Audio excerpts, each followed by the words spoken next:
Baik. Bismillah. Assalamualaikum warahmatullahi wabarakatuh.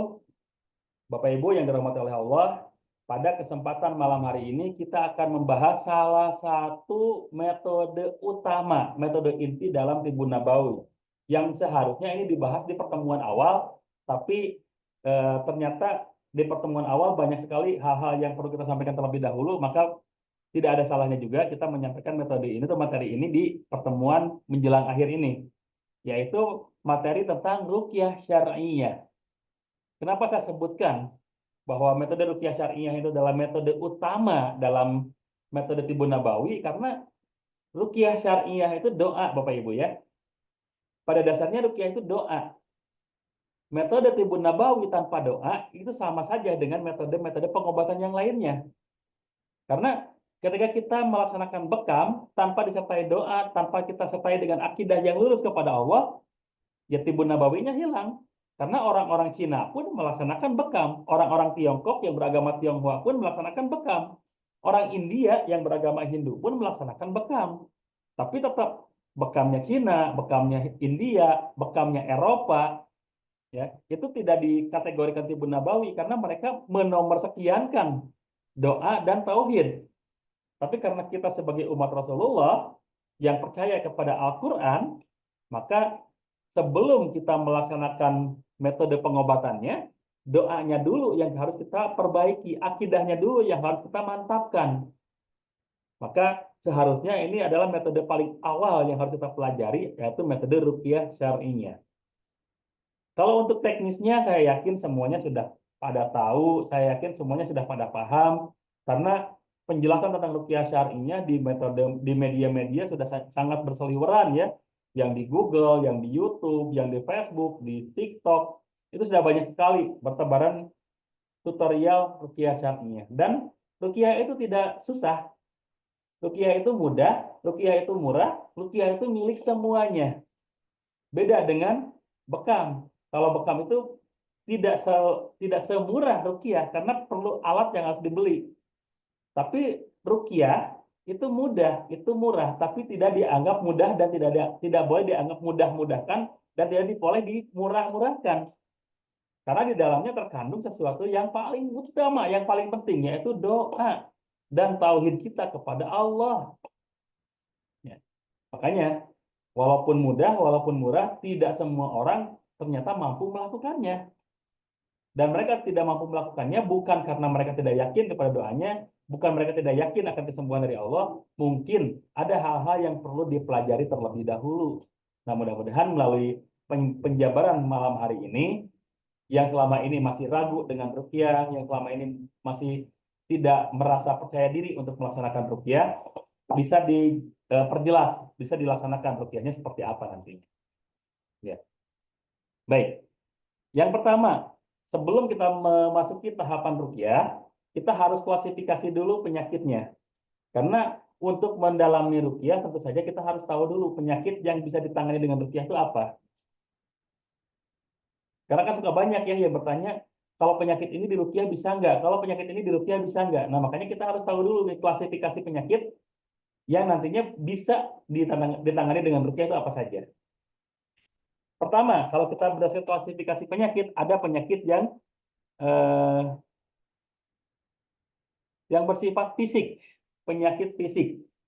Ya, penyakit fisik itu adalah penyakit yang memang dirasakan oleh fisik kita, terasa.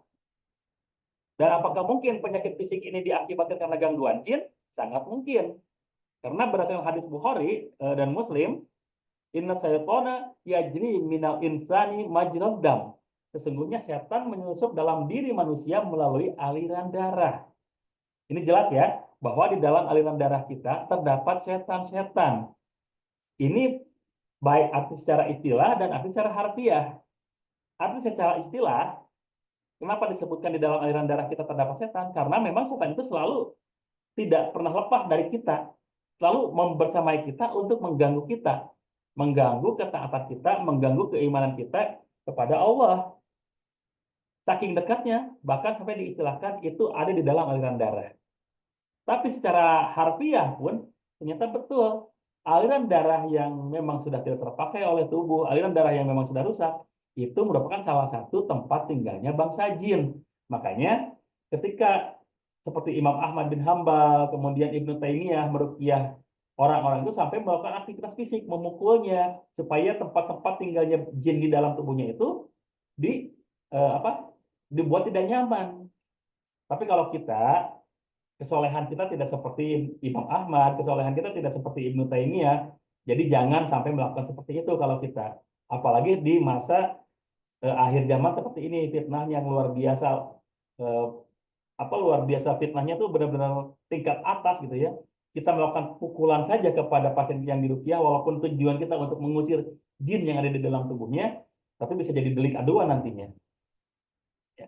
Kalau kita tidak seperti itu, tapi itu dijadikan acuan bahwa memang secara harfiah pun setan tinggal di dalam tubuh manusia dalam aliran darah.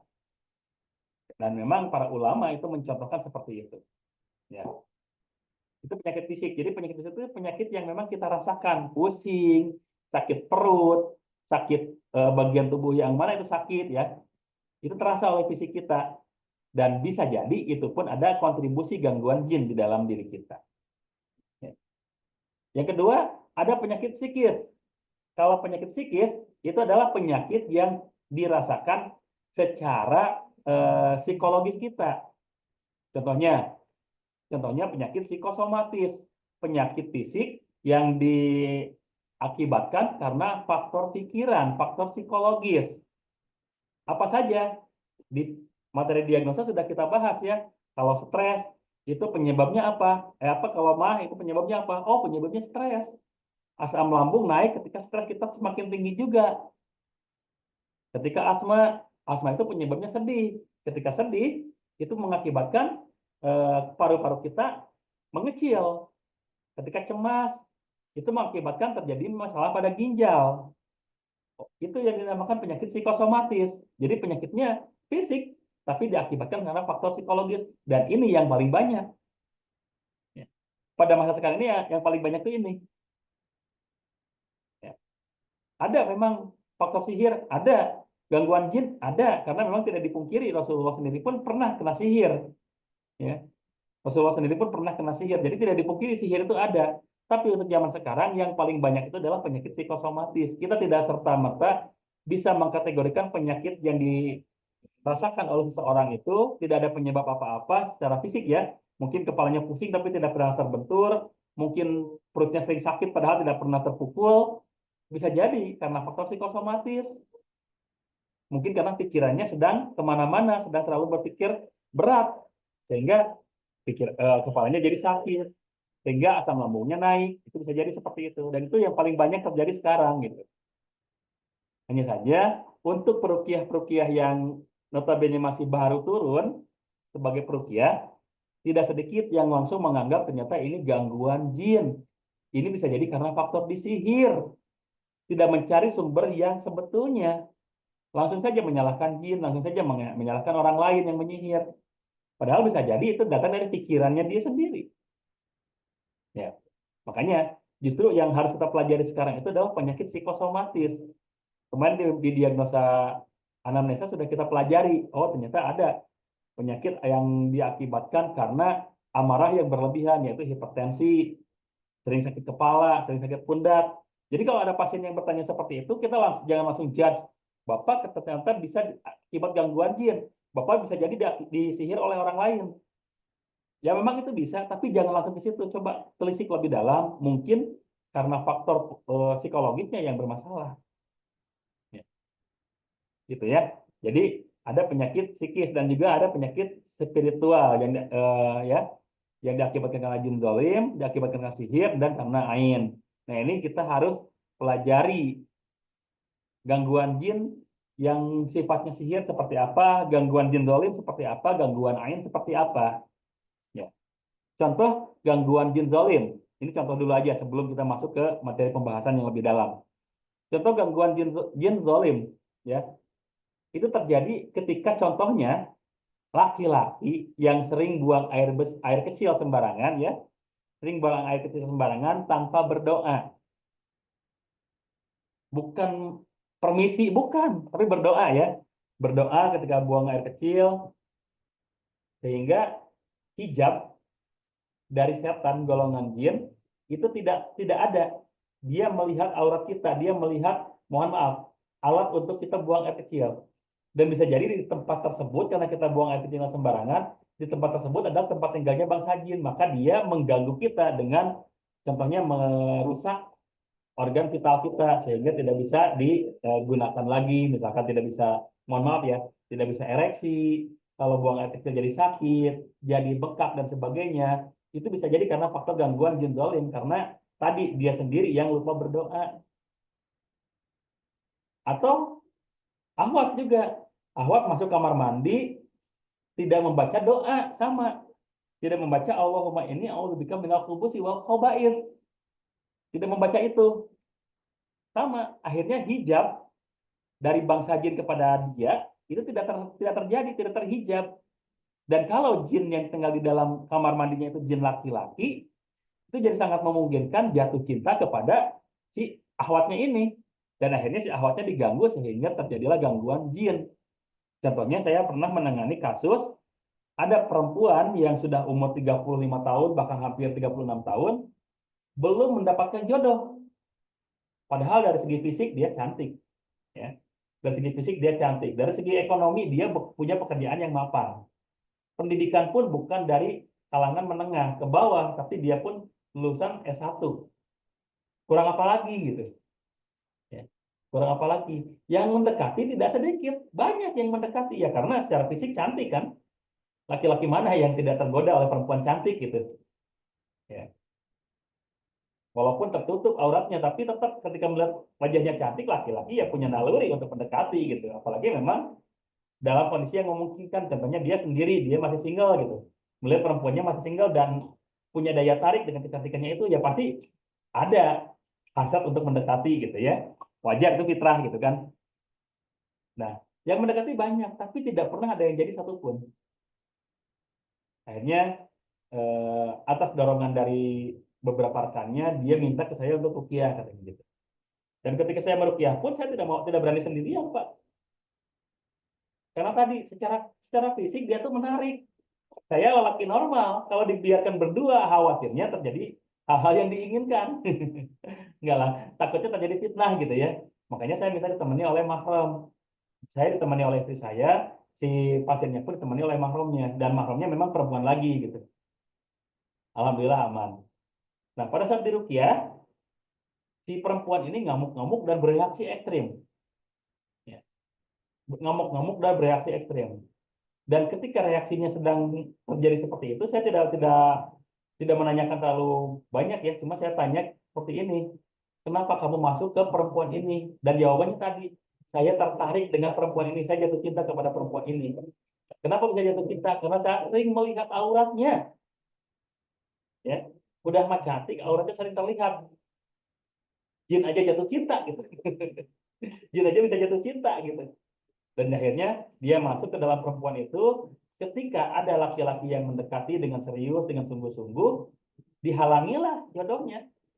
Asalnya mungkin sudah sama-sama tertarik, tiba-tiba ketika akan melangsungkan ke arah yang lebih eh, jauh lagi ya, mau mau dihitbah lah, contohnya belum sampai mau belum sampai akad nikah, mau sampai dihitbah, tiba-tiba si perempuannya tiba-tiba mundur, tidak mau, atau tiba-tiba laki-lakinya juga mundur karena si perempuannya dibuat tidak menarik bagi laki-lakinya, padahal udah mau hitbah.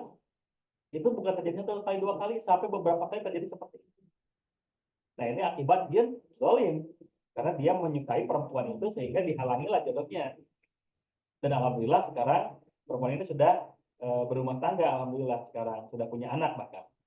Ya, kita doakan mudah-mudahan rumah tangganya sakinah mawaddah warahmah.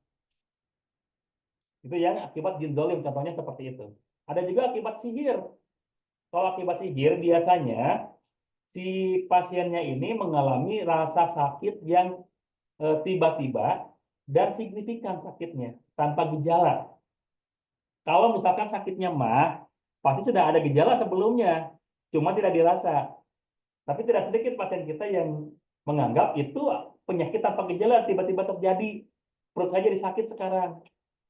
Ya, itu salah di situ. Tapi kalau misalkan memang benar-benar tanpa gejala tiba-tiba terjadi, misal tidak pernah terbentur apa-apa, tapi tiba-tiba kepalanya benjol. Nah, itu bisa jadi akibat sihir. Tidak pernah makan apa-apa, tapi tiba-tiba perutnya membengkak. Itu pernah ada kasusnya Supiati ya, yang di Ruqyah oleh Ustadz Fadlan. Itu di begitu di apa di ronsen kelihatan ada paku di dalamnya. Nah, itu jelas karena faktor sihir. Tapi kalau misalkan tidak pernah kelihatan apa-apa, kita perlu hati-hati juga. Bisa jadi karena faktor lain, mungkin karena faktor psikologis. Apalagi ya, apalagi ketika pasien kita mendatangi orang pintar, tanda kutip ya, paranormal. Ketika diobati oleh paranormal tersebut, tiba-tiba keluar paku dari dalam, keluar paku dari tubuhnya. Padahal sebelumnya nggak pernah ada.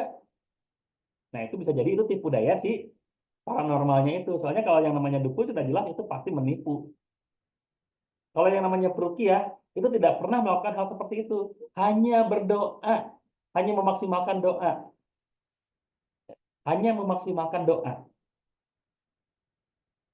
Terkait nanti dia ada gangguan atau apa, nanti dia dari reaksinya. Oh, reaksi seperti ini biasanya karena faktor gangguan sihir. Oh, reaksi seperti ini biasanya faktor gangguan jin zalim. Reaksi seperti ini biasanya faktor ain. Nah, untuk sihir sendiri tadi terkadang tidak pernah ada gejala apa-apa, tapi tiba-tiba penyakitnya muncul dan seketika. Tidak pernah dari kecil dulu, misalkan kebenjolannya.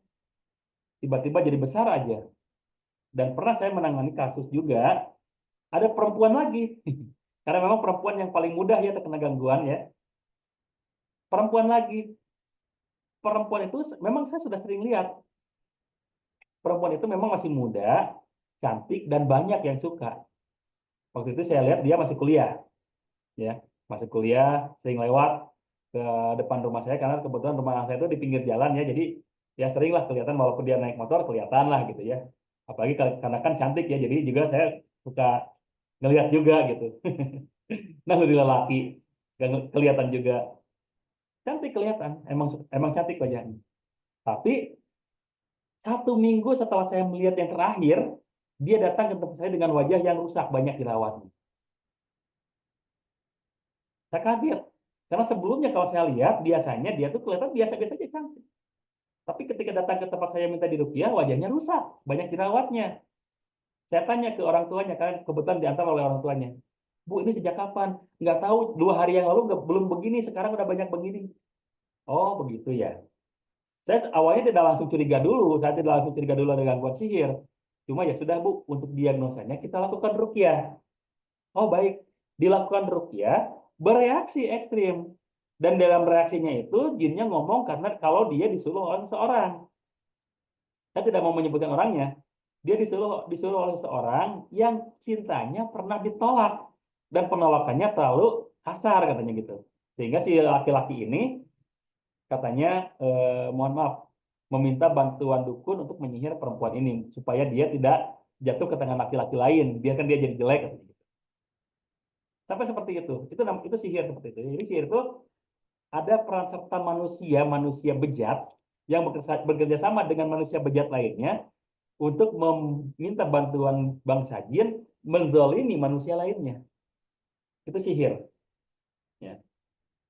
Walaupun memang kayak kayak pesulap merah sekarang mengatakan sihir untuk zaman sekarang itu kebanyakan bohongnya, memang betul. Tapi tetap kita harus yakini bahwa sihir itu ada.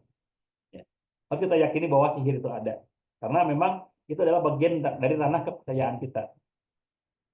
Dan itu memang terjadi ketika saya ruqyah, ekstrim, nangis-nangis, muntah-muntah, bereaksi ekstrim, kesurupan, dan saya dakwahi jinnya supaya menghentikan kedolimannya. Alhamdulillah mau menerima dan hanya berselang seminggu kemudian wajahnya sudah kembali mengalami perbaikan. Jerawatnya yang asalnya segede-gede segede-gede batu gitu, jerawat batu, seminggu kemudian sudah mulai kempes, sudah mulai menuju ke perbaikan. Kalau sekarang sih alhamdulillah sudah kembali ke settingan awal ya. Nah, itu sihir, sihir seperti itu. Kalau ain, ain beda lagi. Gejalanya hampir sama dengan sihir, gejalanya hampir sama dengan perlakuan jin zalim, tapi penyebabnya beda. Penyebabnya adalah pandangan mata jahat seseorang yang disengaja ataupun yang tidak disengaja. Contoh, Kita punya anak kita masih balita, lagi lucu-lucunya. Karena kita bangga punya anak. Siapa sih yang nggak bangga dengan anak kita? Apalagi kita melihat anak kita lucu, anak kita pintar, siapa yang nggak bangga gitu? Orang tua mana yang nggak bangga? Pasti bangga.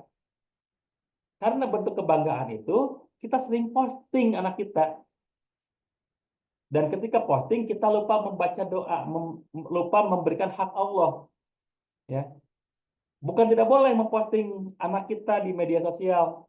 Kalau hanya untuk dokumentasi nantinya gitu ya, ini bagian media sosial kita nantinya buat dokumentasi atau mungkin bagian dari motivasi ini anak saya sedang belajar ngaji, anak-anak yang lain pun insya Allah bisa gitu, contohnya seperti itu kan tidak dilarang ya, boleh.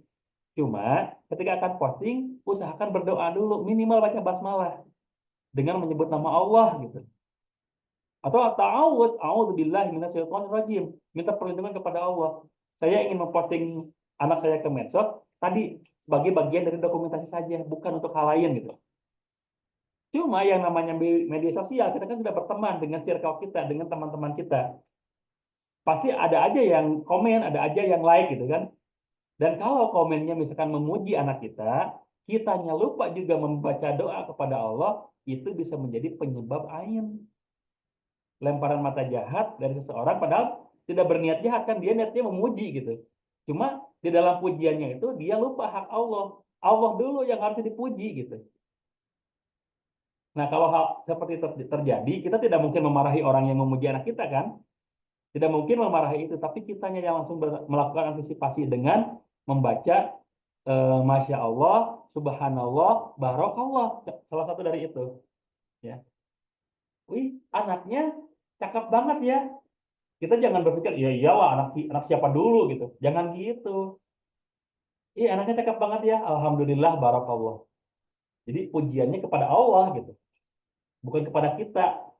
Ya. Bukan kepada anak kita, tapi kepada Allah dulu. Nah, kalau sudah seperti itu, insya Allah kita akan terhindar dari ain. Nah, kalau ciri-cirinya, ain sendiri kadang-kadang kalau misalkan sudah terlempar seperti itu, ketika ada pujian ya dari orang-orang yang memang sebetulnya ikhlas memuji, tulus memuji, cuma kitanya menerimanya melupakan Allah, akhirnya terkenalah ain anak kita. Ciri-cirinya hampir sama dengan penyakit-penyakit yang diakibatkan karena faktor gangguan sihir atau karena gangguan jin. Tiba-tiba anaknya nangis tengah malam, tiba-tiba anaknya sakit tanpa penyebab, tiba-tiba anaknya kalau misalkan asalnya penurut baik jadi berontak gitu, tanpa penyebab apa-apa. Nah, itu salah satu penyebab ain. Ya, satu penyebabnya adalah ain. Beda kalau misalkan anak kita tidak ada apa perubahan sikapnya itu karena mungkin terlalu sering nonton HP, terlalu sering pegang gadget, itu beda lagi. Tapi ini pegang gadget enggak, ya, ngelihat HP juga enggak gitu. Tapi tiba-tiba ada perubahan yang signifikan dari sikapnya. Nah, itu bisa jadi karena faktor gangguan ain. Tadi salah satu penyebabnya mungkin ketika kita posting ada pujian dari orang lain, kitanya lupa memuji Allah. Yang memuji lupa memuji Allah, kita yang menerima pujian pun lupa memuji Allah. Maka harusnya yang memuji ingat Allah, yang dipuji pun begitu pula apalagi yang dipujinya gitu. Kembalikan pujiannya kepada Allah untuk menghindari siapapun ya, baik diri kita ataupun keluarga kita dari gangguan ain.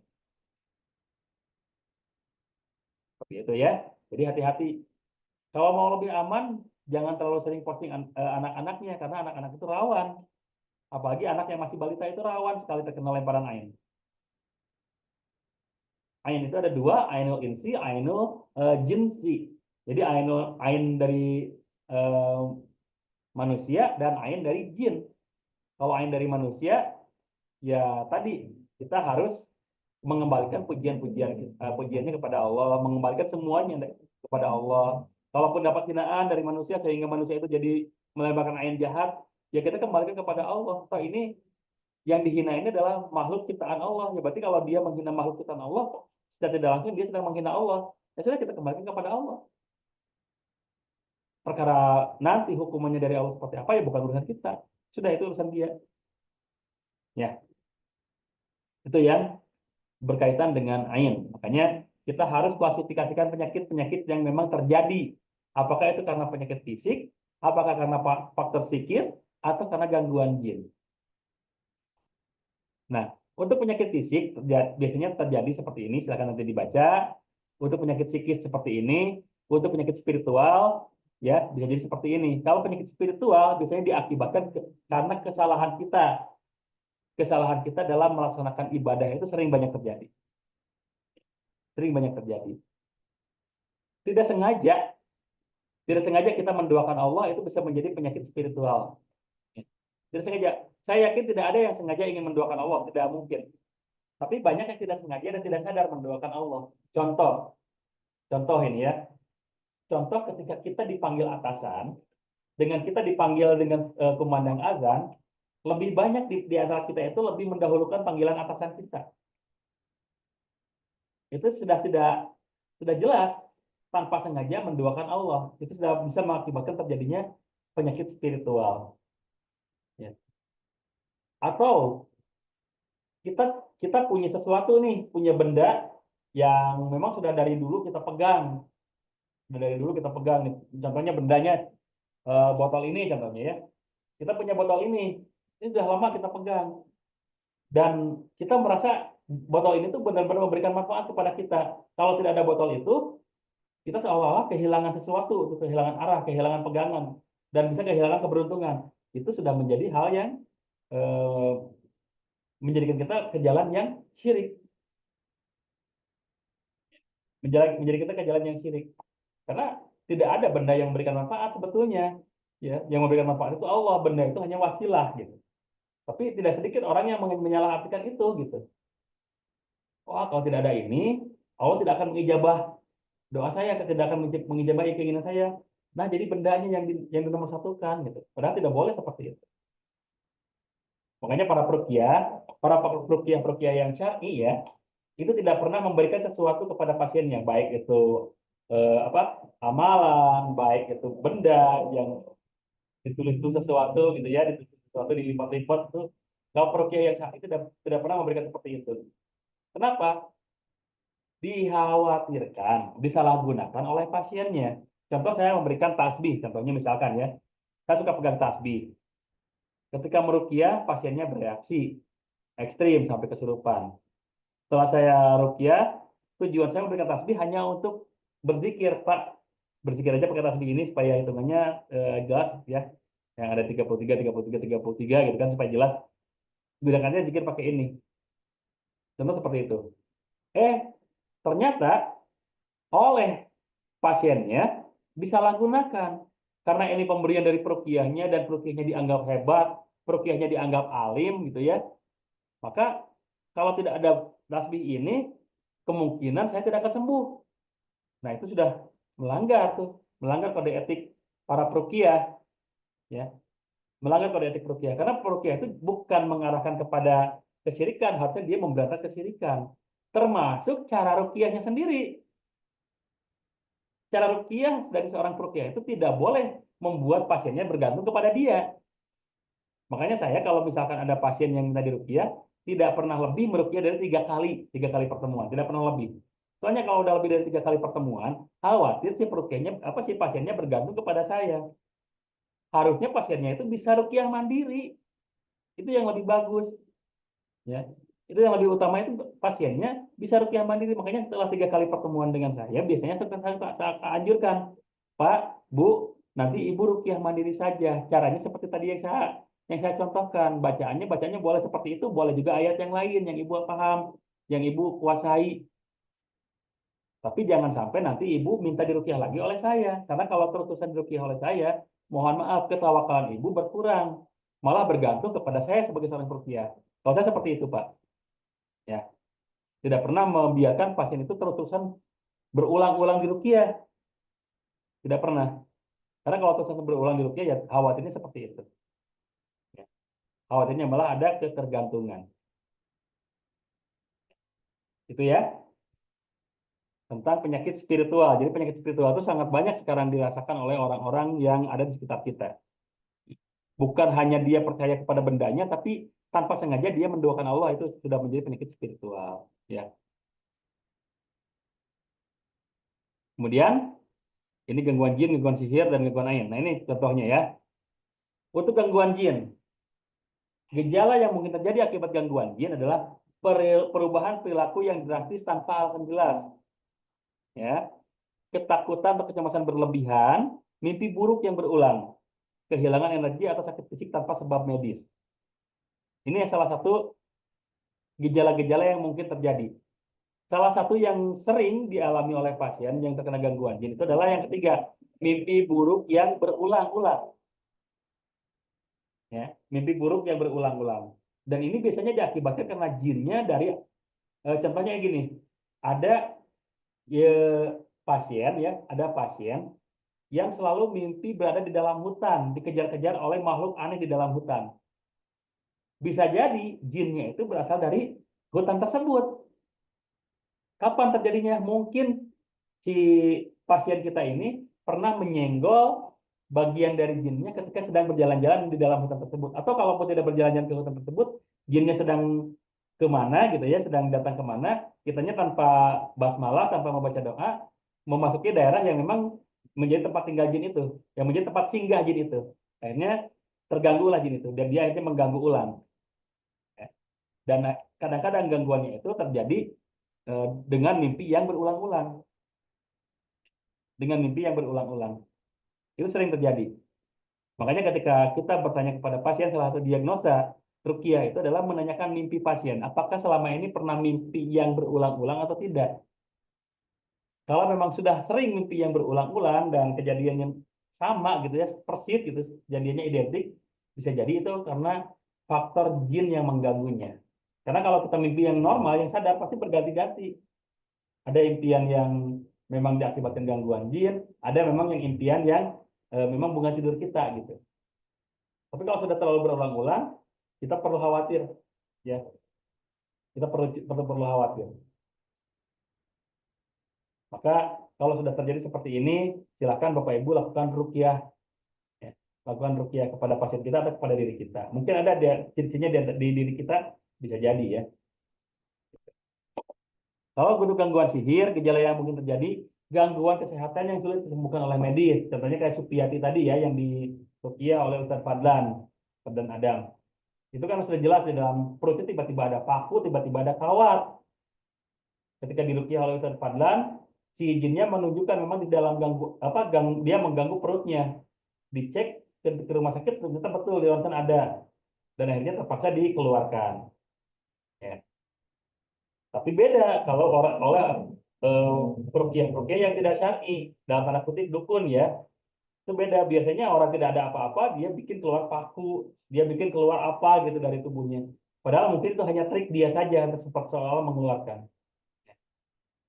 Saya akan percaya kalau misalkan si pasiennya ini ada paku di dalam tubuhnya, ada kawat di dalam tubuhnya, setelah melalui proses ronsen, setelah melalui proses medis. Tidak bisa dilihat secara mata batin, oh ini ibu di sininya ada ini, ada ini, ada ini. Kalau ada yang menyatakan seperti ini, justru saya tidak percaya. Karena bisa jadi itu adalah hanya bualan si dukunnya itu saja. Ya. Tapi masalahnya banyak yang terpengaruh. Kemarin saya diobati oleh si A, keluar paku Pak dari kepala saya, padahal kan dari sebelumnya kepala saya sakit. Ya sudah tersugesti pada hal itu sudah tersugesti, bukan betul-betul keluar paku dari dalam kepalanya, tapi itu hanya trik. Kalau benar keluar paku dari dalam kepalanya, pasti ada bekas luka tempat keluarnya. Ini tidak ada bekas luka apa-apa, tiba-tiba keluar paku kan itu trik ya. Jadi jangan sampai kita percaya itu gitu. Jangan sampai kita percaya dengan hal seperti itu. Karena sudah bertentangan dengan syariat Islam.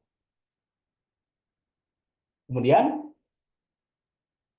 kesulitan di dalam rumah tangga, hubungan sosial tanpa sebab itu juga sering terjadi ya ketika kita terdapat gangguan sihir, tiba-tiba kita menjadi antisosial, menjadi minder, menjadi malu, bahkan menjadi sombong, tapi tanpa penyebab apa-apa. Kalau misalkan minder karena mungkin wajahnya tadi jadi banyak jerawat, wajar gitu ya.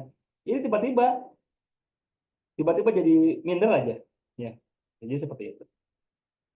Terjadinya gangguan tidur atau rasa sakit yang terus-menerus. Nah ini yang sering terjadi juga.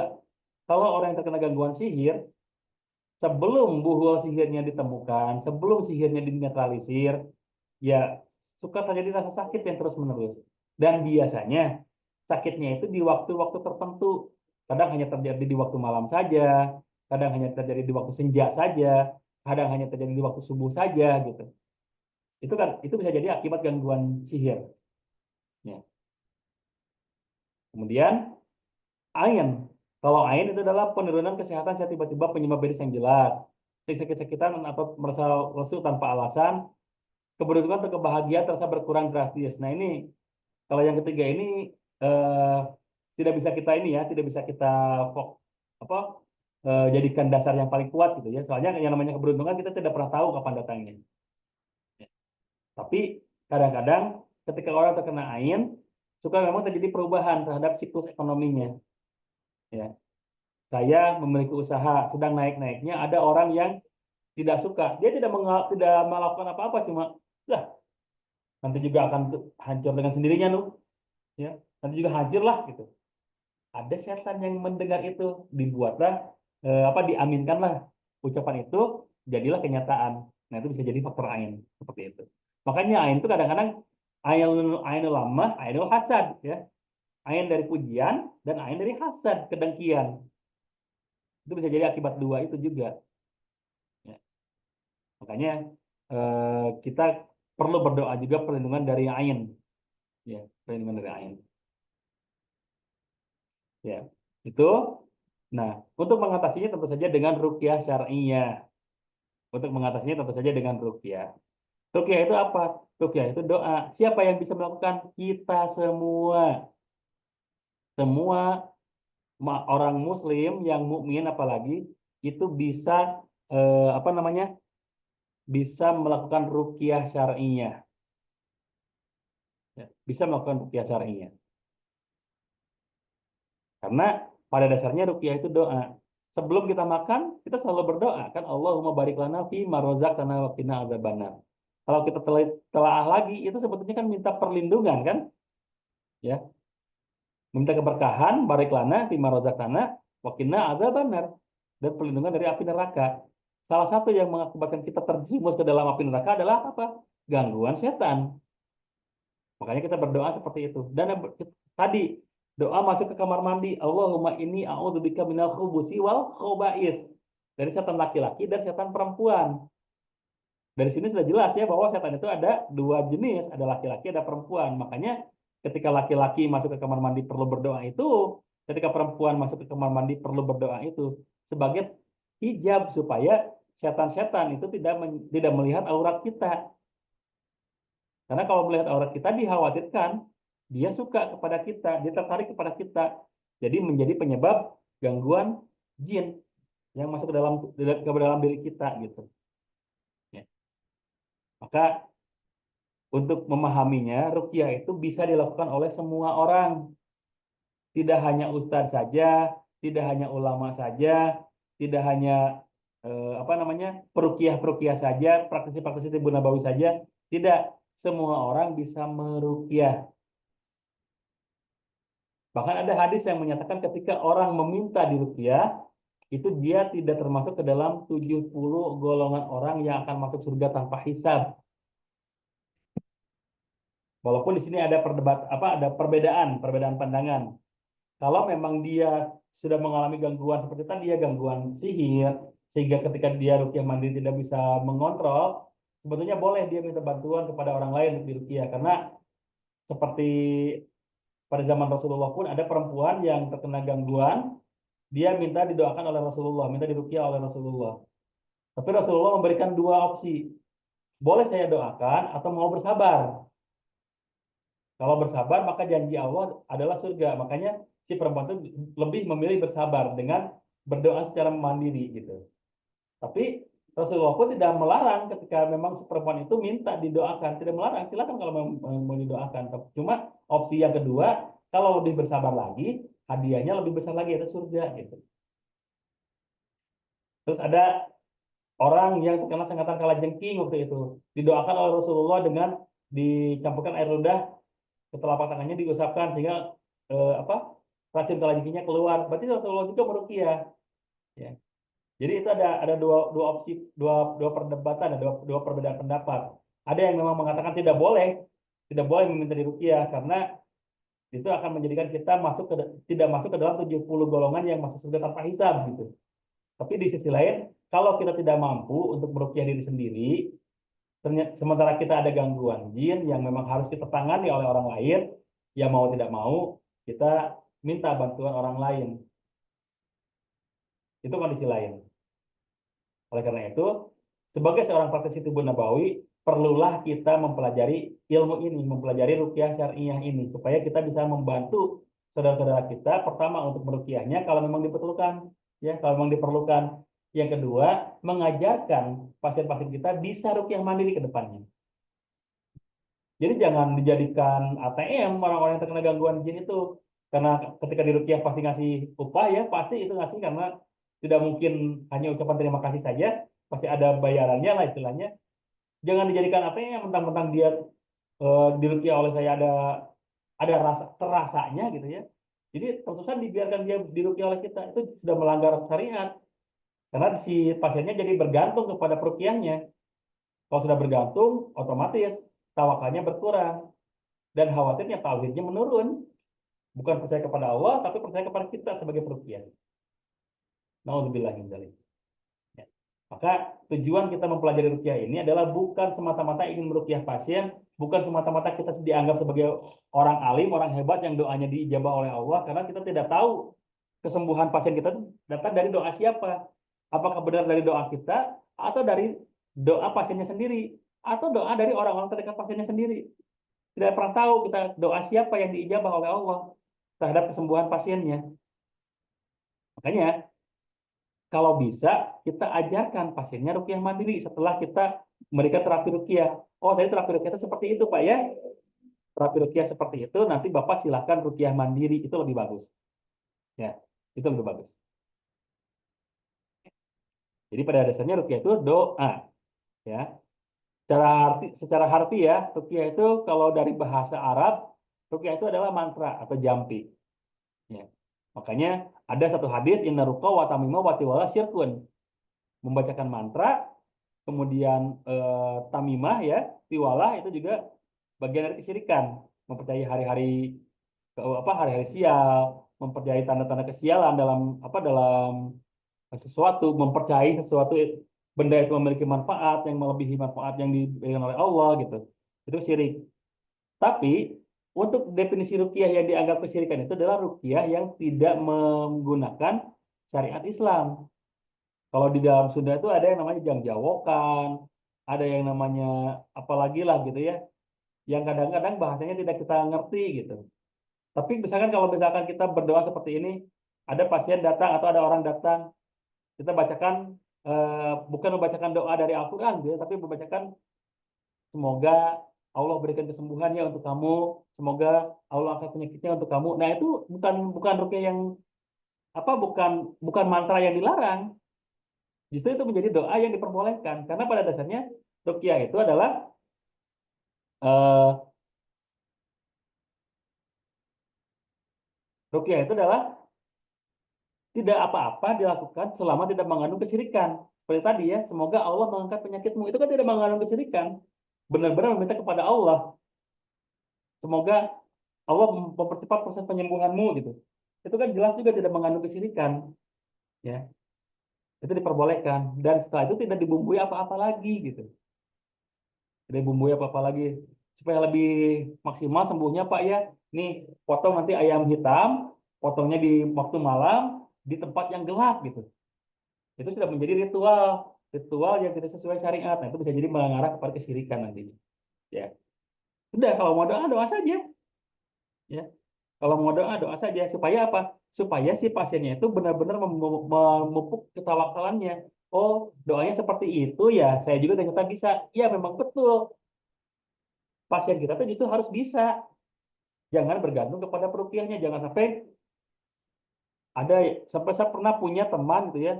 Sampai dia merugikannya jauh-jauh ke tempat yang jauh karena dia dipanggil terus oleh orang-orang yang melihat aksinya gitu ya, aksi rukiahnya di YouTube-nya, di Facebook-nya, melihat aksinya, sehingga orang-orang yang jauh tuh ngundang dia dan dia hanya terus-terusan diundang ke tempat yang jauh. Padahal kalau kita menjalankan syariat untuk orang-orang yang jauh kita tidak perlu seperti itu, ajarkan saja rukiah dari kejauhan. Kenapa tidak kita ajarkan rukiah dari kejauhan seperti sekarang? Saya mengajarkan rukiah secara online gitu ya. Kenapa tidak seperti itu? Atau zaman sudah canggih gitu, ya? Atau zaman sudah canggih, ya? Seperti itu harusnya. Ya. Yang kedua, ruqyah itu tidak ada unsur kesyirikan berdasarkan tauhid dan keikhlasan, tidak bergantung kepada ruqyah dan peruqyahnya. Bacaan berasal dari ayat Al-Quran dan doa yang dicontohkan oleh Rasulullah dan dimengerti dan dipahami. Itu poin penting ketika kita melakukan ruqyah syar'inya. Poin penting ketika kita melakukan ruqyah syar'inya. Jadi pertama, tauhidnya dulu. Mintanya kepada siapa? Kepada Allah. Tidak bergantung kepada saya sebagai peruqyah, tidak bergantung bukan menganggap bahwa ayat ini yang menyembuhkan, bukan. Ya. Ini untuk memperbaiki pemahaman di masyarakat. Soalnya ada yang dulu ya sering bertanya kepada saya itu punya penyakit ini Pak, kira-kira ruqyahnya ayatnya apa saja? Saya selalu bilang, seluruh ayat di Al-Quran itu tidak ada yang jelek. Seluruh ayat di Al-Quran itu baik. Jadi mau meruqyah menggunakan ayat yang manapun silahkan. Tapi lebih bagus lagi kalau ayatnya dipahami, dimengerti, dan sesuai dengan yang dibutuhkan. Contohnya, contohnya penyakit ini diakibatkan karena gangguan sihir, contohnya ya. Maka kita bacakan ayat-ayat tentang sihir, ayat-ayat pembatal sihir, seperti Al-Baqarah 102, gitu ya. Itu kan menjelaskan tentang sihir itu lemah sebetulnya. Karena dulu Harut dan Marut yang mencontohkan, bukan Nabi Sulaiman gitu di ayat di Al-Baqarah 102. Atau ayat yang lain silahkan yang dipahami yang mana gitu. Atau juga ayat gangguannya akibat gangguan jin seperti tadi contohnya disukai oleh bangsa jin namanya. Maka kita jelaskan bahwa jin dan manusia itu diciptakan oleh Allah hanya untuk beribadah, ya, hanya untuk beribadah dan di alamnya masing-masing itu ada ayat-ayatnya di Al-Quran. Ya.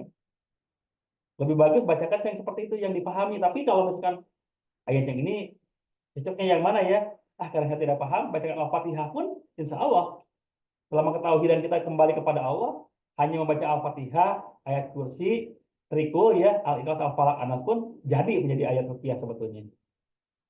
Tapi lebih bagus tadi ya seperti saya sampaikan, lebih bagus ayatnya yang dipahami, dimengerti dan sesuai dengan kebutuhannya. Kalau memang karena gangguan sihir, ya bacakan ayat tentang sihir. Kalau gangguan jin, ya bacakan ayat-ayat yang memaksa jin itu untuk kembali kepada kesadarannya, gitu ya, kembali kepada Allah, gitu. Itu yang lebih baik, yang lebih utama.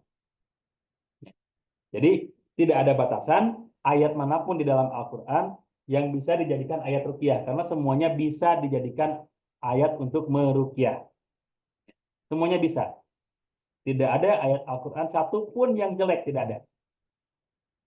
Walaupun isinya tentang ancaman, walaupun isinya tentang neraka, walaupun isinya tentang azab gitu ya.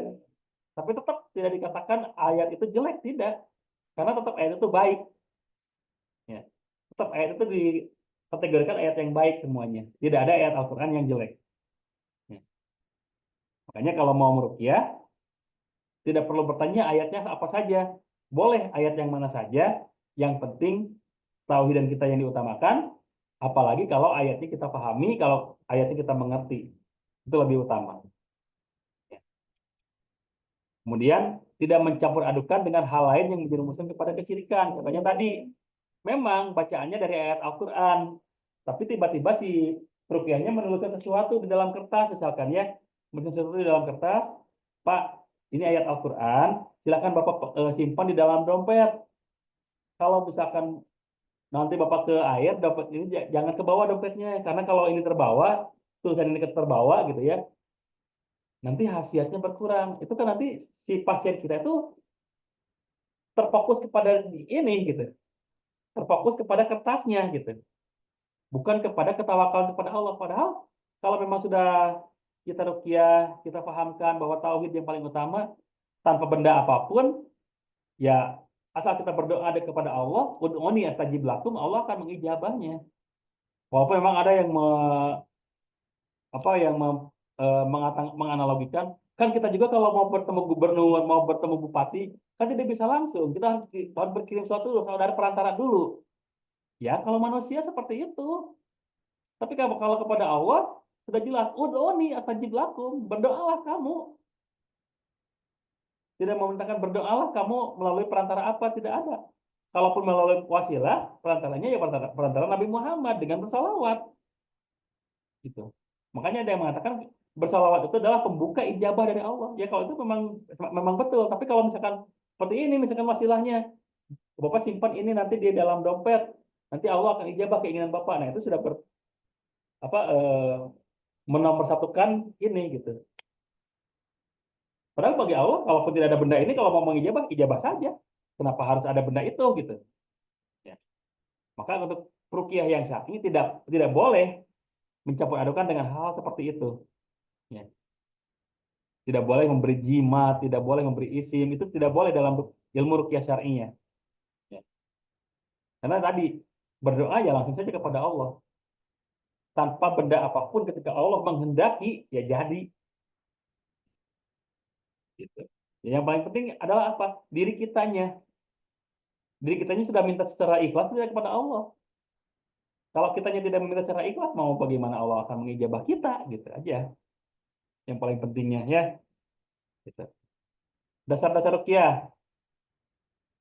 Wanan Ibnu Mas'ud eh semata Rasulullah Shallallahu Alaihi Wasallam yaqulu inna ruqa wa tamimu wa tawasirkun tadi ya yang ini ya. Kemudian dasar yang keduanya labasa biruqa malam ta'lam syirkan. Jadi ketika memang tidak ada kesyirikan di dalam ruqyah maka itu tidak apa-apa ya. Pembagian ruqyah pertama ada ruqyah syar'i yang selalu kita pelajari, ada ruqyah syirki yang mengandung unsur kesyirikan, ada ruqyah sihriyah, ruqyah yang mengandung unsur sihir. Itu pembagian ruqyah ya. Dan untuk masalah ruqyah syirki, maksud ruqyah sihri kita tidak perlu bahas, tidak perlu pelajari, karena di sini kita akan membahas tentang ruqyah syar'iyah. Ruqyah yang sesuai dengan syariat Islam. Ya. Ruqyah syar'iyah adalah ruqyah yang eh, sesuai dengan anjuran dari doa-doa dan ayat Al-Quran. Contohnya menggunakan ayat Al-Quran, terutama yang diyakini memiliki penyembuhan seperti Al-Fatihah, ayat kursi, Al-Ikhlas, Al-Falaq, An-Nas. Tidak melibatkan unsur syirik, dilakukan dalam bentuk pengabdian kepada Allah. Itu ruqyah yang syar'i. Kalau yang syirki melibatkan nama-nama makhluk dewa dan sebagainya ya dengan nama-nama yang aneh-aneh gitu. Menggunakan mantra-mantra asing tidak dipahami, melibatkan benda-benda tertentu sebagai perantara gaib gitu. Tadi ya seperti tadi. Itu yang syirki. Yang sihri menggunakan metode sihir atau ilmu hitam dengan bantuan jin atau makhluk gaib lainnya, memanfaatkan unsur kegaiban atau kekuatan gaib yang tidak dapat dijelaskan secara logis dan melibatkan makhluk selain Allah, biasanya mengandung konsekuensi negatif atau yang dibayar baik secara fisik, mental, spiritual oleh orang lain yang melakukan penerimaannya. Jadi yang namanya menggunakan sihir kan kita minta bantuan bangsa jin. Nah, jin itu mau diperintah oleh kita pasti minta imbalan, sudah pasti. Dan imbalan yang paling besar adalah ketauhidan kita, akidah kita. Itu adalah imbalan yang paling diminta oleh bangsa jin. Walaupun tidak secara langsung, walaupun tidak secara langsung. Ya. Tapi kadang-kadang dengan permintaan-permintaan seperti itu, persyaratan-persyaratan seperti itu, kita sampai rela-rela melakukannya gitu. Dan itu sudah yang diinginkan oleh jin kafir itu seperti itu. Kita tergelincir tauhidnya. Tidak harus dibuat tidak bersahadat lagi, tidak. Karena kalau kita disuruh tidak boleh bersahadat, pasti kita tidak mau. Tapi cukup dengan seperti itu aja. Pak, ini supaya sembuh, nanti Bapak potong ayam hitam di tempat yang gelap pada malam hari, Pak ya. Kan itu sebetulnya tidak ada manfaat apa-apa. Cuma ketika kita melakukan itu, artinya kita sudah tunduk terhadap keinginan jinnya gitu. Kita sudah tunduk terhadap keinginan si dukunnya. Makanya ketika sudah melakukan itu ya sudah, berarti kita sudah tergelincir ke dalam kesyirikan. Gitu. Itu contoh sihir. Ya. Ciri-ciri fisik untuk orang-orang terkena gangguan jin, sihir, dan ain. Sakit tidak terdeteksi medis, sakit dalam jangka waktu yang lama, terjadi tanpa gejala, hanya terjadi pada satu bagian tubuh, sakit berpindah-pindah, hanya terjadi pada waktu tertentu, sakit disertai rasa panas. Nah, kenapa sakitnya disertai rasa panas kalau gangguan jin? Karena memang jin terbuat dari api. Jadi ketika panas itu Rasulullah mengatakan bahwa itu datangnya dari neraka, maka kita dianjurkan untuk berwudu. Ya, gitu ya. Kemudian secara psikis, terjadi perubahan sikap secara drastis, memiliki kecenderungan negatif, perubahan sikap tanpa penyebab, bertindak di luar batas wajar, halusinasi, fobia atau mania. Itu gangguan psikisnya. Jadi asalnya mungkin ceria, asalnya mungkin dia suka bergaul, tapi tiba-tiba terkena gangguan jin, sihir ataupun ayan, sikapnya berubah drastis.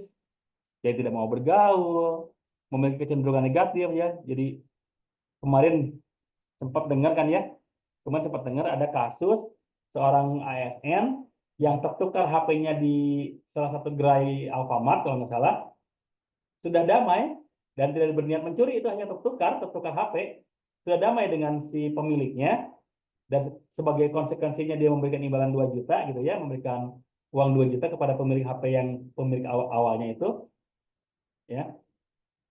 Tapi sama, mohon maaf, pihak kepolisian malah ditekan, diperas. Akhirnya si ASN ini sampai bunuh diri. Bunuh dirinya saya yakin akibat dorongan dari bangsa jin, dari setan golongan jin. Bunuh dirinya. Tapi penyebab bunuh dirinya itu apa? Tadi ada apa namanya? Ada peran serta manusia di situ. Yang dalam tanda kutip adalah pihak kepolisian yang memerasnya, yang menekannya.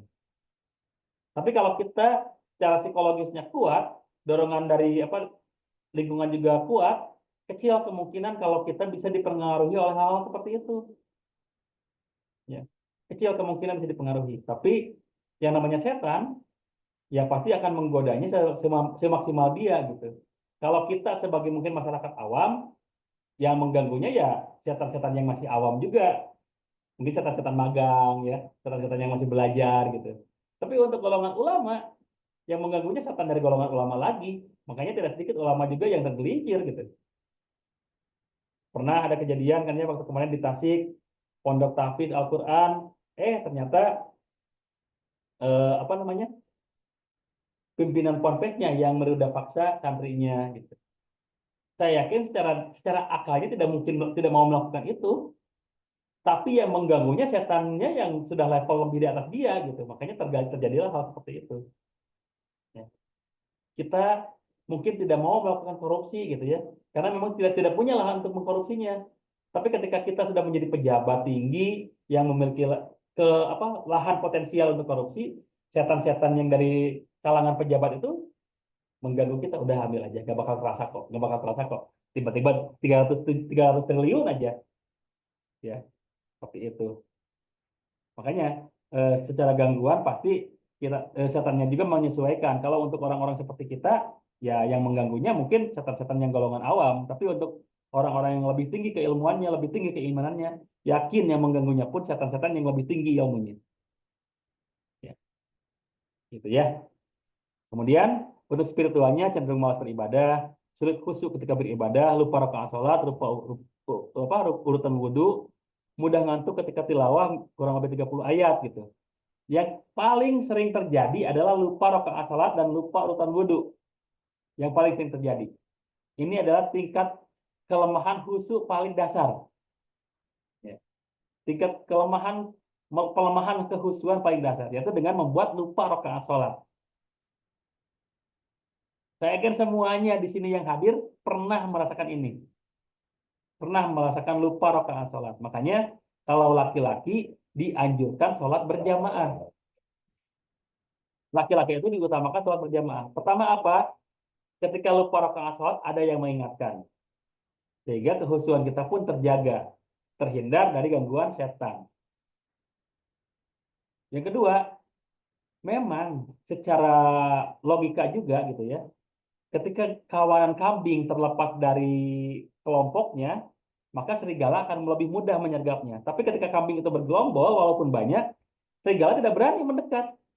Walaupun makanan itu adalah makanan serigala. Kalau oleh kita mungkin secara manusia, wah ini makanan kita ambilin aja gitu. Tapi serigala tidak bisa seperti itu. Sama, setan pun karena tidak sesempurna kita cara berpikirnya, ketika kitanya berjamaah, ketika kitanya dalam satu lingkungan yang positif gitu ya, mereka tidak berani mengganggu kita secara frontal. Tapi ketika kita terlepas dari jamaah, itulah dia sasaran setan. Makanya laki-laki itu diusahakan berjamaah. Kalau perempuan memang di rumah, tapi tetap ada laki-laki yang membimbingnya. Kalau belum menikah mungkin orang tuanya, ayahnya, Kalau sudah menikah tentu saja suaminya. Ya. Karena ketika terlepas dari jamaah itu akan lebih mudah setan mengganggu. Mohon maaf ya, kenapa di masyarakat kita banyak yang melihat janda itu stigmanya negatif.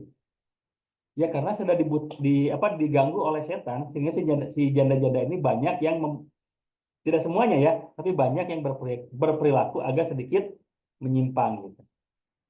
Tiba-tiba jadi pirang gitu ya, menggoda laki-laki lain gitu. Itu tidak sedikit gitu ya, walaupun banyak juga yang yang solehah juga banyak gitu, tapi tidak sedikit yang seperti itu. Makanya stigma janda di masyarakat kita tuh agak sedikit negatif karena memang setan sudah mulai memasuki pola pikir masyarakat kita. Kalau janda itu suka mengganggu suami orang, kalau janda itu eh, kebebasannya kebablasan gitu ya. Sudah diterapkan stigma itu di dalam pikiran kita oleh setan-setan. Makanya ketika menyelamatkannya, ya adalah diselamatkan dengan dinikahi oleh orang yang tepat. Gitu. Kata tadi, supaya kita terjaga kehusuan kita dalam beribadah, maka usahakan kita tuh punya jamaah yang memang saling mengingatkan kita. Punya sahabat-sahabat yang mengingatkan kita, yang saling mengingatkan. Insya Allah dengan cara seperti itu, gangguan setan dari golongan jin akan lebih mudah dihindari. Ya, gitu ya. Ciri-ciri lainnya, rezeki sulit datang, jodoh sulit, keluarga tidak harmonis, keadaan rumah tangga tidak nyaman, menangis tanpa keluar air mata untuk anak kecil ya, sering mimpi buruk, sering memimpikan seseorang, sering memimpikan suatu tempat. Nah, kalau sering memimpikan seseorang, itu bisa dikhawatirkan adanya faktor sihir. Ya, ketika kita sering memimpikan seseorang, bisa jadi orang yang sering kita mimpikan itu adalah yang memberikan sihir kepada kita. Bisa jadi, bisa jadi. Contohnya, kalau memberikan pelet, tiba-tiba perempuan itu jadi sering memimpikan laki-laki itu tiba-tiba gitu. Padahal tidak pernah dipikirkan, tidak pernah dibayangkan, tapi tiba-tiba perempuan ini jadi sering memimpikan orang tersebut dan akhirnya terpengaruh ke dalam kehidupan nyatanya. Itu sering terjadi ketika orang diguna-guna di pelet gitu ya dengan sihir mahabbah itu tiba-tiba jadi memimpikan orang tersebut. Itu sering terjadi seperti itu. Ya. Kecuali kalau kita sebelumnya sering memikirkan orang itu. Pada saat kita terjaga sering memikirkan orang itu wajar kalau terbawa mimpi tapi ini tidak pernah memikirkan orang itu tiba-tiba jadi sering terbawa mimpi nah itu perlu kita hati-hati perlu kita lakukan terapi ruqyah ya. Nah, ini untuk ciri-ciri penyakit ini silakan nanti dibaca karena kalau dijelaskan terlalu banyak ciri-ciri penyakit ini ya silakan nanti dibaca aja.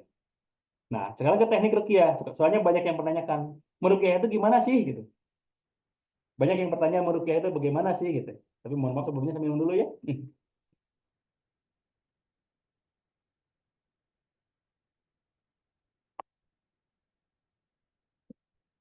Untuk teknik ruqyah, yang pertama persiapan. Apa yang perlu kita persiapkan? Diagnosanya, tazkiyatun nafsnya. Jadi sebelum kita meruqyah seseorang, kita berikan tazkiyatun nafs. Ajak beristighfar, ajak untuk mengingat dosa-dosanya, ya. Supaya apa? Supaya bersih hatinya.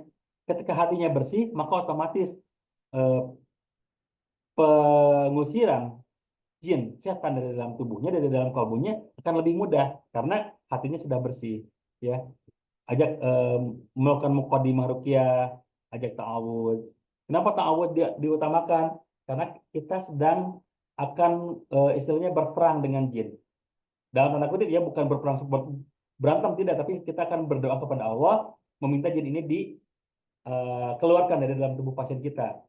Maka doa yang pertama ya ta'awudz, a'udzubillahi minasyaitonir rajim.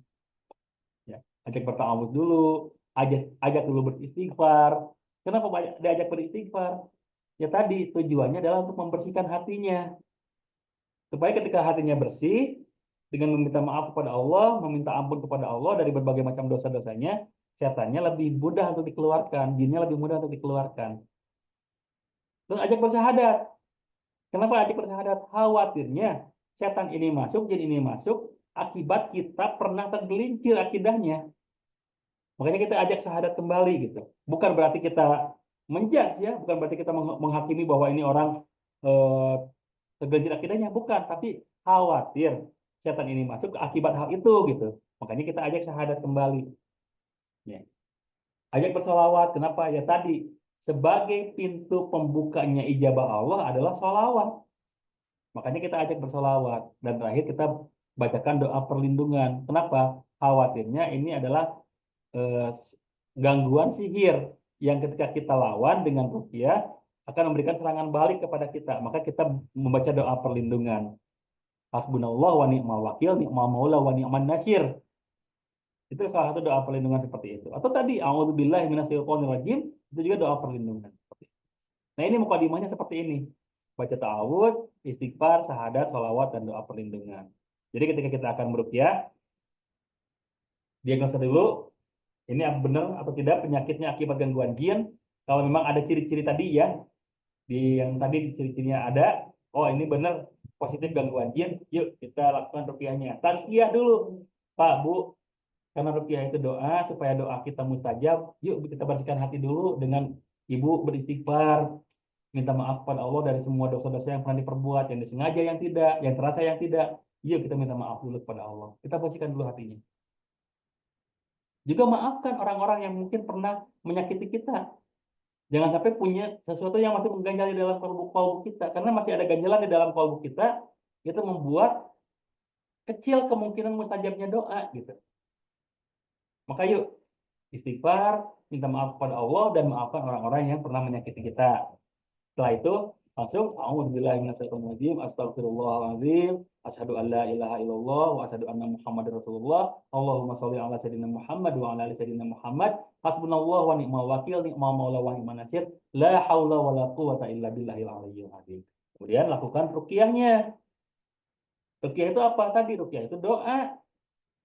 Lalu kita berdoa dengan ayat-ayat Al-Quran, ya, dengan ayat-ayat Allah, dengan doa-doa yang dikatakan oleh Rasulullah, dan intervensi bagian tubuh yang terindikasi tempat gangguan bangsa jin dengan usapan, tekanan, tepukan, dan sebagainya. Contoh, yang sering dirasa sakit itu kepalanya. Kita pegang aja kepalanya sambil kita doakan. Itu dicontohkan oleh Rasulullah. Ketika Rasulullah mendoakan seseorang yang sakit, sambil dipegang bagian yang sakitnya. Ya, doakan, bacakan ayat-ayat Al-Quran yang memang berhubungan dengan kondisinya, dengan penyakitnya, sambil dipegang bagian yang sakitnya. Dengan tanda kutip, yang tidak menimbulkan fitnah. Contoh, kalau perempuan sakitnya di bagian dada, kita perutnya laki-laki, ya jangan sampai memegang ke arah situ, gitu. Dan kalau memang, kalau apa, justru lebih dianjurkan kalau misalkan pasiennya perempuan, kita tidak melakukan hal itu, tanpa sentuhan gitu kalau perempuan. Dan sekarang kalau meruqyah perempuan sudah tidak ada lagi sentuhan, ya, tanpa sentuhan, sekecil apapun tidak boleh ada sentuhan. Kecuali kalau sejenis laki-laki meruqyah laki-laki lagi, perempuan meruqyah perempuan lagi, itu diperbolehkan menyentuh. Ya, tapi kalau lawan jenis jangan. Ya, ya. Bacakan ayat ruqyah, silakan ayatnya yang mana saja di Al-Quran semuanya bagus.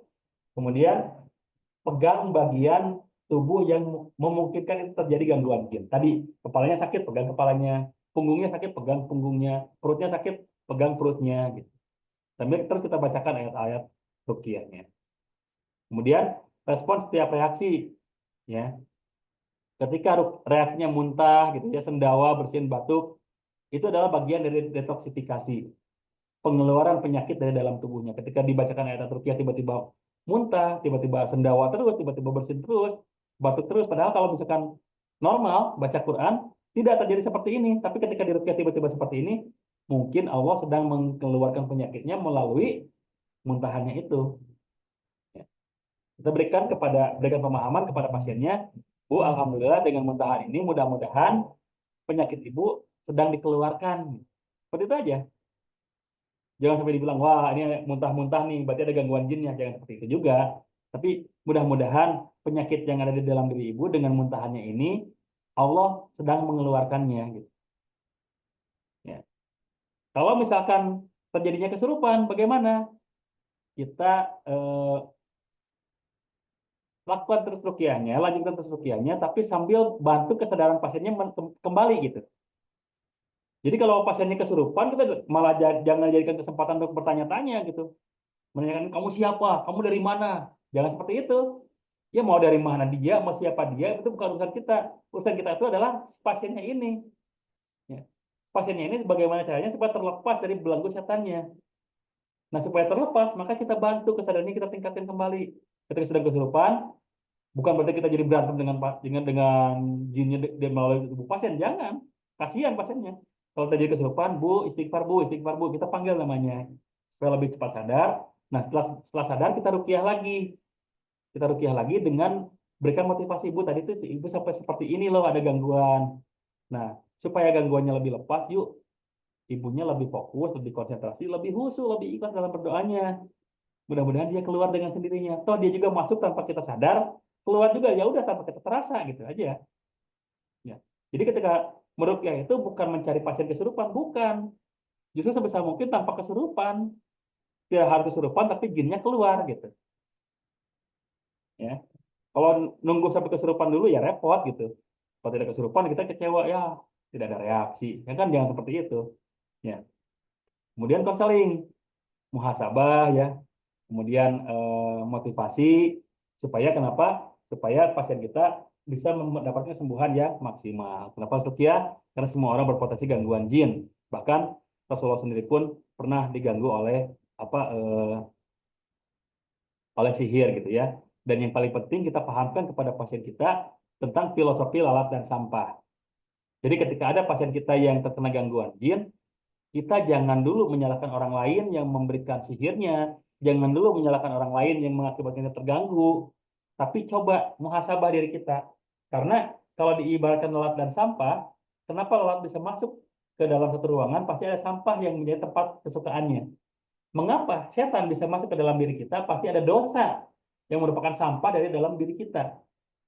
Nah, makanya kita muhasabah, tazkiyatun nafs, perbaiki hatinya, perbaiki kalbunya, supaya sampah-sampah di dalam hatinya itu terlepas sehingga jinnya pun sudah tidak nyaman lagi di dalam tubuhnya.